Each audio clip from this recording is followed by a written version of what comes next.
Many COVID patients who recovered are still struggling with a loss of smell and taste. New training brought scent back for some of those people. Week News Health and Medical reporter Veronica Marshall shows us what it consists of and how you can do it in the comfort of your home.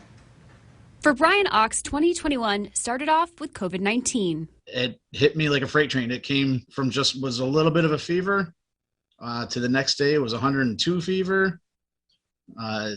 Then the body aches came on. Eventually, Ox's symptoms faded, but that's when a new one popped up: phantom smells. It literally smelled like somebody was standing right behind me smoking a cigarette. The loss of smell or change in smell is an often overlooked but surprisingly common problem among people. CDC epidemiologist Dr. John Brooks supports smell therapy as a solution for people like Ox. Smell training, an interesting therapy, but it really works. And I really want to raise people's awareness around that, because the earlier you can begin smell training, the better the chances that you'll recover your sense of smell. Several research studies back Brooks. One, published in the journal Laryngoscope, followed 153 patients with smell disorders stemming from viral infections. For about 25 weeks, patients smelled 4 different odors twice a day for 15 seconds each. Researchers found the training helped patients recover their ability to identify and discriminate against different smells. They don't necessarily have to be pungent, and actually many of the smells that we utilize are pleasant. But even without smell therapy, Ox says after 6 long months, he's seeing improvement. Or I really don't know what caused it or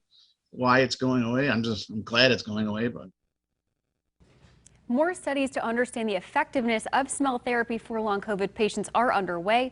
Steroids have also been found to help some patients by reducing inflammation.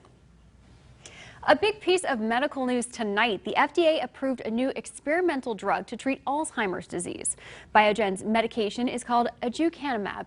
It's for mild cognitive impairment associated with the early stages of the brain-wasting disease. It will take several months for the drug to become available for most patients. Some stakeholders voiced concerns the drug may be too expensive. It's not known exactly how much it would cost patients, and that's not all.